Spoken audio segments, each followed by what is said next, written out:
Hello and welcome to Delightful, Delicious, Delovely, and Happy Halloween. Today I am going to be making a spicy vegan corn chowder, and it's very simple and very delicious. If you are not vegan and you eat seafood, if you're pescatarian, clams, you can make this into a clam chowder very easily by just adding clams rather than extra corn or any corn at all. But I am doing this vegan, and let us begin. So in this pot, I am going to melt. This is 6 tablespoons of Earth Balance buttery sticks. And while that melts, I'm going to tell you about my recent travels. I went to Manchester, UK for 60 hours. It took me like 50 hours to get there and back, and I was on the ground for about 60. Never saw anything but the inside of our hotel and the inside of the convention center for the horror convention called For the Love of Horror. And at that convention, I had the great pleasure of meeting Danny Trejo, who is tiny. He's about my height. It was really cool to see him, though. He's very badass and sort of intimidating, but really, really sweet and friendly. I met Ola Ray, who's the girl from the Thriller video. Who else did I meet there? There's about 10 of us there. Let's see. I'll put some photos up of the other people that I met there. I was there with Alex Vincent, my co-star from the Child's Play series. And yeah, so that was really fun. Didn't see any of Manchester at all. And then I went to Boston for a couple of days to see my parents. And then I flew to Florida to Spooky Empire, where I saw my old friends, the Soska sisters. I once worked with them. I did post-production on their game show called Elevator. Alex was there. I saw my friend Felissa Rose of Sleepaway Camp. I saw Annabeth Gish. You may know her from many a thing. Mystic Pizza among them, and the House on Haunted Hill currently. Who else was there? Elvira was there. I met Elvira. David Duchovny and Gillian Anderson were there. I did not meet them. There's a whole bunch of X-Files people there I didn't meet. Who else did I meet? I met Robert Mukes from House of a Thousand Corpses. I met Phil and Selmo from Pantera, who was also very, very sweet. Came to my table and was looking at all my pictures and stuff. You've had a very, got the deepest voice, really deep, but also soft-spoken. I can't even imitate it. But he was very sweet and kept fist-bumping me, and he was very cute. So Phil and Selmo, and who else? Sid Haig was there, but I didn't meet him. I met him once before at a different convention. All right, this butter is, it's going at it. So to this I'm going to add,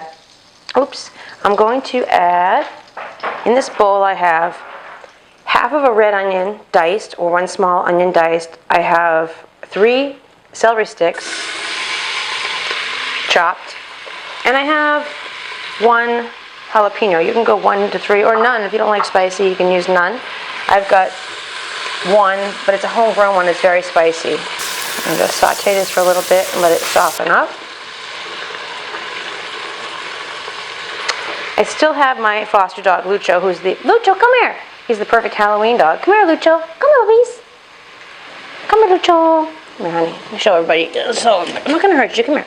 This is Lucho. Lucho's got half a face. Lucho, honey pie. He's a good boy.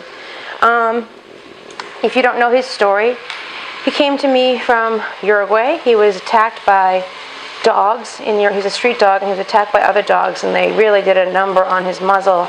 And they tried for a month to save it. I think they spent $1,500. It's probably the equivalent of 10 grand here to try to save it, and they were unable to. So they had to cut off his little snout. But he can still smell, and he can still breathe through it. And he can drink and eats pate, canned pate dog food. I don't feed that to my dogs, but he needs a mushy food that he can just lick up. If there's any texture to it, any density to it, his tongue just pushes it all around. He needs to get something he can lick up into his face. Anyway, he'd be a really fun dog to go trick-or-treating with, because he looks like he's wearing a Halloween costume. He is perhaps the nicest foster dog I've ever had. He's really needy. He follows me everywhere. He sleeps in the bed right up on the pillows next to my head. He's playful. He loves my other dogs. They play gently. They roughhouse. He loves all people. He's just great. He's fearless and friendly and loving, and I can't believe I've had him for as long as I have. I guess black dogs have a hard time getting adopted. I don't know what that's about.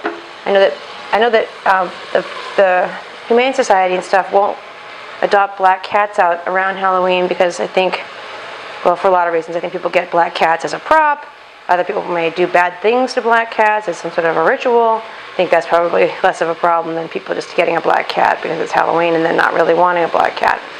And the cat ends up back in the pound. But anyway, he's really fantastic. If you're interested in adopting him or know somebody who might be, he's in California, he's in Los Angeles, and you can go to Road Dogs on Instagram or on Facebook. On Facebook, it's Road Dogs and Rescue, 4 words. On Instagram, it's Road Dogs, ROADOGS, at Road Dogs, 1D, on Instagram, and you can apply for him.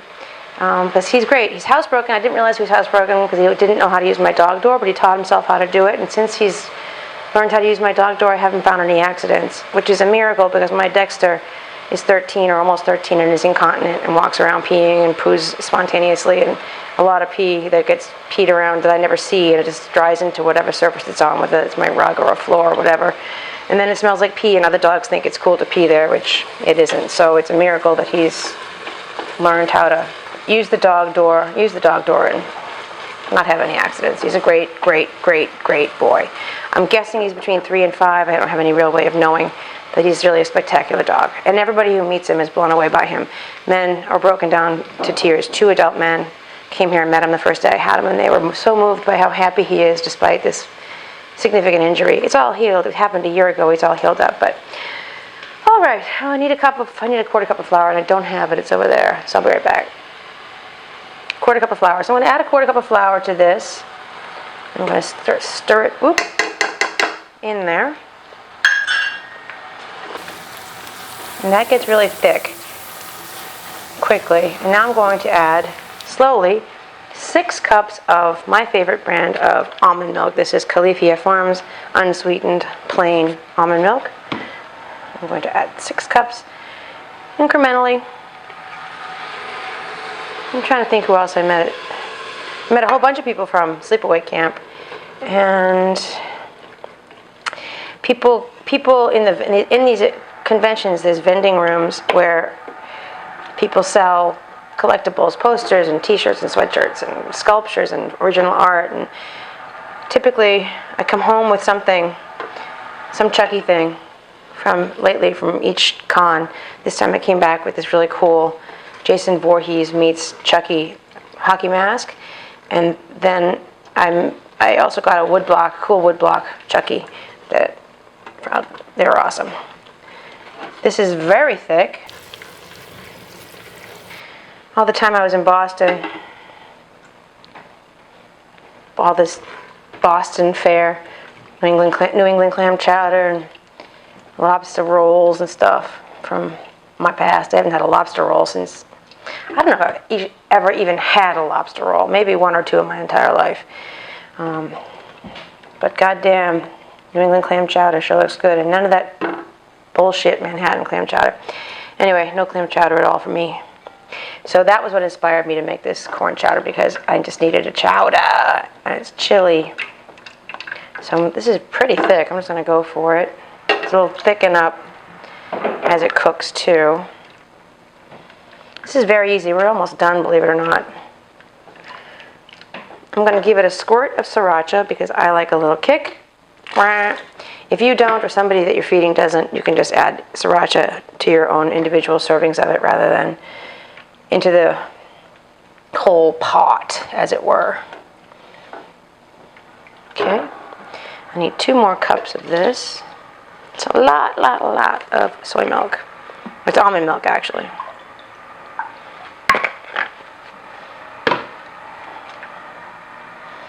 So if you love movies, you needn't even love horror movies. I mean, horror conventions are specific to horror, but there's actors there. Like I said, there was David Duchovny and Gillian Anderson and myself, and, who have other resume credits than just horror. And the vending room is full of so much incredible stuff. It really is worth seeing. And they have other Comic-Cons and stuff that aren't horror-based, they're more pop culture-based, that are really fun. So if you haven't attended one, I really recommend them. There's a lot of amazing cosplay. At this show, there was a really amazing, the first night, there was a trio of people dressed as Titanic zombies from the Titanic. They were spectacular. There's a couple of really great Pennywises, one in particular that I loved. There's always a shit ton of Mike Myers, and I love finding cosplay people doing, in their costumes, doing mundane stuff. I have a picture from a convention in Arizona of Pennywise at a diner ordering food. And in England, I got a Mike Myers checking his phone in a bar. And then this weekend, I got one Mike Myers again checking his phone in the hallway of the hotel. I just think it's hilarious to see serial killers doing everyday shit. Makes me laugh. I'm going to add, before I finish with this milk, I'm going to add 2 cans of cream-style corn. This is just bullshit Kroger brand.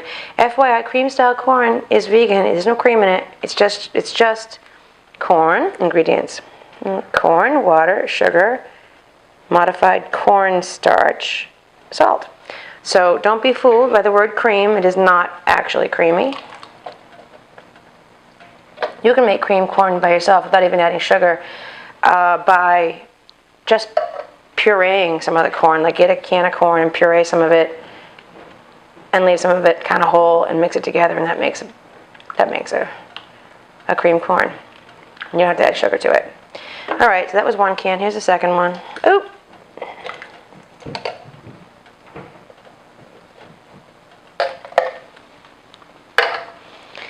A little bit more milk.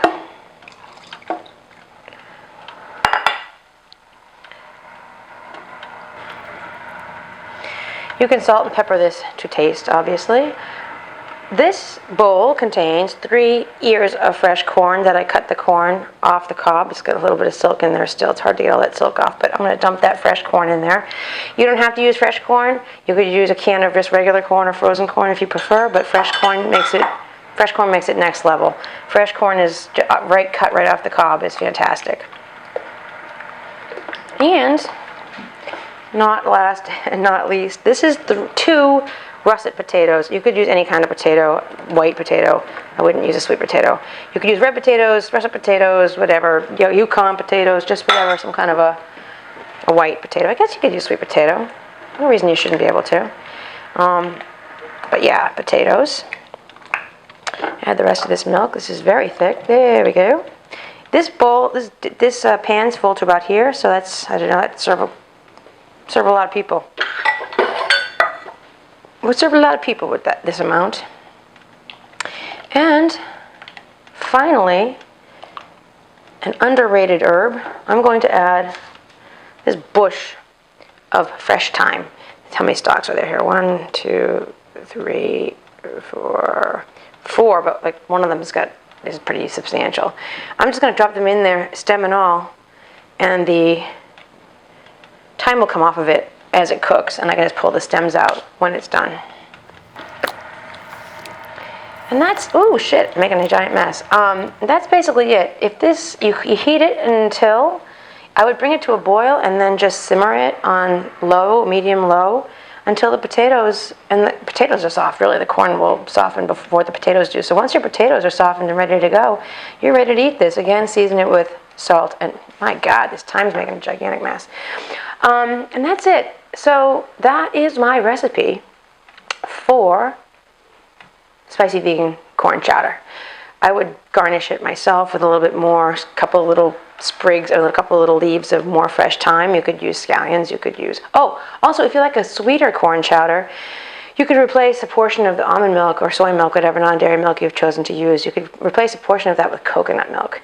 Coconut milk makes a really great chowder, and corn chowder is inherently sweet because corn is sweet. So if you want to add coconut milk, it's a lovely addition. I don't want the fat of that coconut milk in my life right now, so I'm not doing it. But if that's not a concern for you and you love coconutty kind of stuff, I say go for it. And that is that. That is that. Happy Halloween. And I did this makeup myself. It's not very good, but I woke up last minute and decided to do it. Last year I did a evil, like a split face clown thing. Unimaginatively, I used the same hat and the same shirt because they lend themselves very well to a Halloween look, I believe. Yeah, so that's, anyway, my trip is why I haven't been posting, but I'm going to be back at it now. And until next time, I hope you please subscribe and click the little notification bell down there so that way you'll get emails when I post new videos and you won't miss anything. And please share them on your social media so people can see how easy this stuff is to make, and that vegan food isn't just twigs and berries and smoothies. I never have fucking smoothies. I'm not a smoothie fan. It's not just tofu and smoothies. And now I'm rambling. Happy Halloween. Until next time. Bye. What are you, fucking nuts?